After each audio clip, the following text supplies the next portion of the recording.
Donc moi, normalement constitué, j'étais en train de regarder un match entre Las Palmas et le FC Barcelone. Et j'ai cru que Las Palmas allait battre le Barça. 17e du classement, Las Palmas. Et j'ai cru qu'ils allaient battre le Barça. Mais je suis un clown. Je suis un pitre. Mais je suis Baggy le clown. Je suis Crusty le clown. Mais ils sont pitoyables, ces joueurs. Mais c'est incroyable. Ils n'ont rien tenté. Ils se sont chiés dessus. Ils ont vu le FC Barcelone. Ils se sont chiés dessus.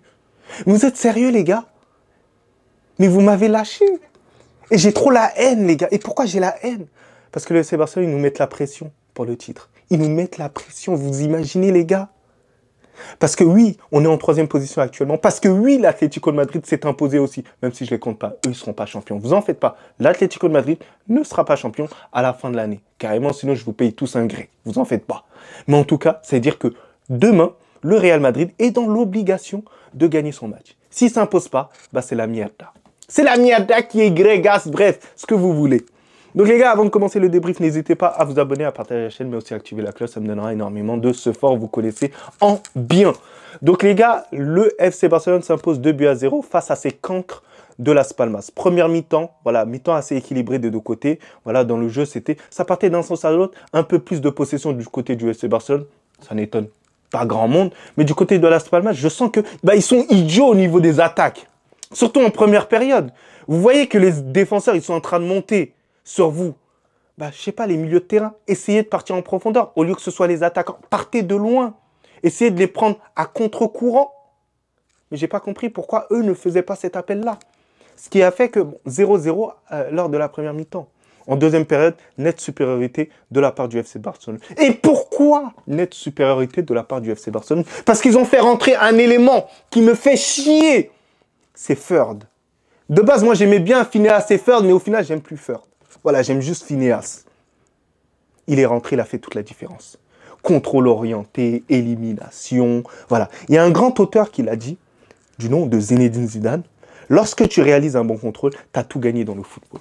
C'est le contrôle le plus important dans le football. Le contrôle est une capacité, tu peux faire en sorte que ce soit même une élimination, un dribble. Le contrôle est un dribble. Le contrôle, si tu le fais bien, tu peux mettre à l'agonie n'importe quel joueur. Et c'est la démonstration qu'il nous a fait là aujourd'hui, Dani Olmo. C'est de l'art. Et il a prolongé son art en nous faisant un geste et en mettant une lucarne exagérée. Ça, j'appelle ça une lucarne exagérée, parce qu'il vit pour les caméras. Il a vu la caméra dans l'angle, et il a tiré sur la caméra parce qu'il vit pour les caméras. Et pour moi, il doit être expulsé pour ça. Parce que c'est un crime ce qu'il a fait. Ouais, il a mangé tout cru, les défenseurs. C'est atteinte à leur intimité, c'est pas bien ce qu'ils lui ont fait.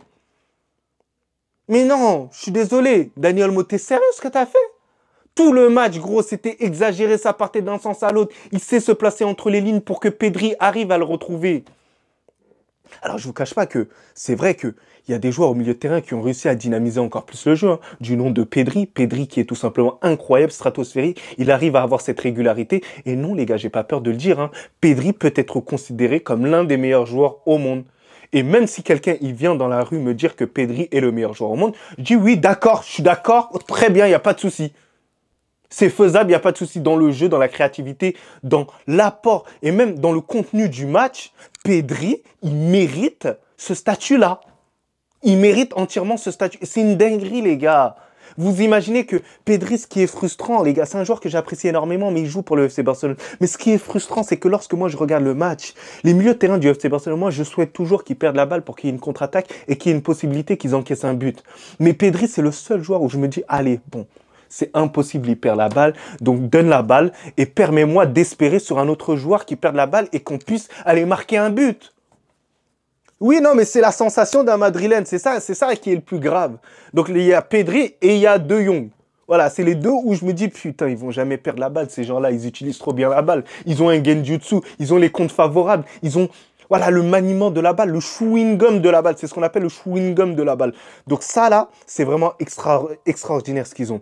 Et en plus, voilà, vraiment défensivement, je pense qu'ils ont réellement fait leur taf, le FC Barcelone. Ça a été assez solide. Voilà, ils ont su mettre suffisamment bien en hors-jeu les joueurs de Las Palmas. Et surtout, ce qui m'a impressionné, c'est le match de Cubarsí. Cubarsí, il a été extraordinaire dans ce match-là. On sait très bien que Jouer le hors-jeu pour un défenseur, c'est énormément risqué et c'est dangereux et c'est fatigant. Pourquoi c'est fatigant? Parce que tu dois faire énormément de courses pour rattraper potentiellement le joueur. Et c'est ce que Koubarsi a fait énormément dans ce match-là. J'aimerais voir les kilomètres de Koubarsi pour un défenseur central. C'est impressionnant. Alors du côté des joueurs qui m'ont un peu déplu, bah, c'est plutôt Lewandowski. Lewandowski, pour moi, il handicape un tout petit peu l'avancée des attaques du FC Barcelone. Pourquoi? Parce qu'il est énormément statique. Pourquoi? Parce qu'il est âgé maintenant. Il n'y a plus cette possibilité de le rechercher en profondeur. C'est vrai que c'est ouf de le dire, hein, mais Lewandowski n'a plus cette capacité à prendre les joueurs de vitesse. Autrefois, c'était une possibilité. Parce qu'il y en a énormément qui vont dire non, c'est un joueur de pivot. Non. Lewandowski demandait énormément en profondeur. Mais là, il n'y a plus cette possibilité, cette mobilité au niveau de l'attaque. Par moments, il restait trop devant, ce qui faisait que les défenseurs, bah, c'était trop facile pour eux de défendre à ce moment-là. Et c'est pas trop le style du FC Barcelone. Donc, à se demander si, au final, bah, l'entraîneur ne devait pas finalement sortir Lewandowski pour faire rentrer Olmo à sa place et garder Firmine. Firmine qui était énormément énervé. Sois énervé, garçon, sois énervé. Parce que c'est vrai que sur certaines situations, tu pouvais quand même faire mieux. Quand même, Firmine, hein, un peu de respect. Mais Lewandowski, bon, je l'ai trouvé assez timide sur cet aspect-là. C'est vrai qu'il marque, mais dans le contenu du jeu, bah, moi, je le trouve pas ouf. Sachant que Lewandowski, quand même, on le connaît, hein, c'est quand même quelqu'un qui participe un minimum quand même au jeu. Un minimum. Alors de l'autre côté, bah, on a un Rafinha qui a été énormément généreux défensivement. J'ai bien apprécié son match. Hein. C'est vraiment l'âme quand même du FC Barcelone au niveau de l'envie, de cette grinta-là. Et c'est ce que j'apprécie. Alors il fait pas un match stratosphérique, mais c'est l'envie qu'il met. Voilà, il est pas nonchalant, ouais, on sait très bien. Et du côté, bah, Lamine Yamal, on peut s'interroger sur certains trucs. Voilà. Moi, je vous dis pas que Lamine Yamal il a fait un mauvais match. D'ailleurs, il est auteur d'une magnifique passe décisive qui arrive à débloquer, débrider le match. On sait très bien que c'est le rôle d'un grand joueur, d'un bon joueur, tout ça. Mais Lamine Yamal, j'ai l'impression qu'il y en a certains qui mettent en fait un totem d'immunité à lui en disant « Ouais, non, mais il est trop jeune, tu peux pas dire ça, vous espérez qu'il ait le niveau de R9 Prime à 17 ans, voilà, soyez déjà satisfait de ce qu'il vous fait. » Mais le problème, c'est quoi? C'est que énormément de personnes, dont moi aussi, l'ont comparé aux meilleurs joueurs au monde. Par exemple, lorsque Kylian Mbappé, lorsque Vinicius, lorsque Mohamed Salah ne marque pas pendant un certain temps, ben on a tendance à le critiquer. Alors c'est bien, tu vois, ce statut de star, il y a des avantages. C'est vrai, mais il y a aussi des inconvénients. Mais il faut aussi prendre les inconvénients dans tous les cas. C'est comme ça. Tu seras critiqué dans tous les cas. Donc, moi, ce que je reproche à Lamine Yamal, c'est en fait, il faut qu'il soit méchant. Il faut que là, il arrive à passer ce cap-là. Parce que moi, je vous dis, hein, à cet âge-là, il est en capacité de le faire. Et c'est frustrant que des fois, il n'arrive pas à le faire, mais il est en capacité de le faire, ça. À être beaucoup plus précis à certains moments.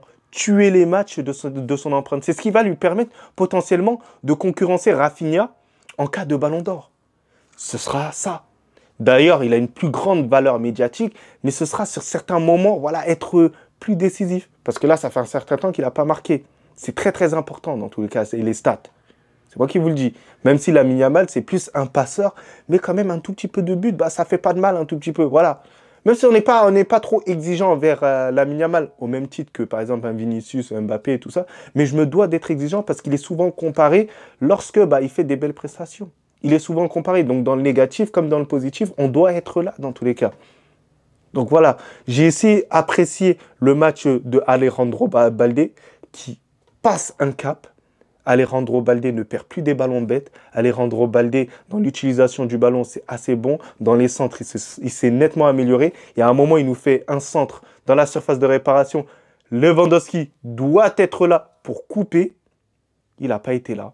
Donc voilà, c'est là où j'ai été un peu déçu.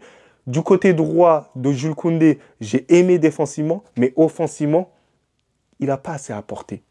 Il n'a pas assez apporté et pour moi, ça a énormément joué sur le match de Lamine Yamal.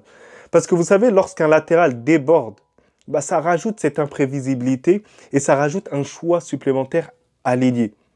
Donc Lamine Yamal, il a la possibilité de rentrer dans l'axe ou de faire la passe à Jules Koundé.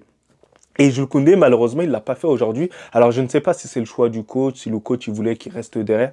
Bref, je ne sais pas. Mais en tout cas, c'est un truc qui n'a pas été assez fait là aujourd'hui. Donc voilà, j'ai été assez déçu sur cet aspect-là. Mais en tout cas, défensivement, Jules Koundé, bah, ça a été assez solide là aujourd'hui. Voilà. Et toute la défense, tout simplement, clean sheet. C'est ce qu'on attend à la fin. Voilà, 2-0, score final, clean sheet, ça bouge pas à l'extérieur, premier du championnat. Le FC Barcelone a fait son taf. Le FC Barcelone sera un concurrent très sérieux. Et pour moi, c'est le Classico qui va faire toute la différence entre le FC Barcelone et le Real Madrid. C'est l'équipe qui gagnera ce Classico qui méritera au final de gagner potentiellement cette Liga-là. Voilà. Donc les gars, dites-moi un peu vos tops et vos flops du match. Mais sinon, en vrai, c'est à toi. Moi, en tout cas, bien, alhamdoulilah.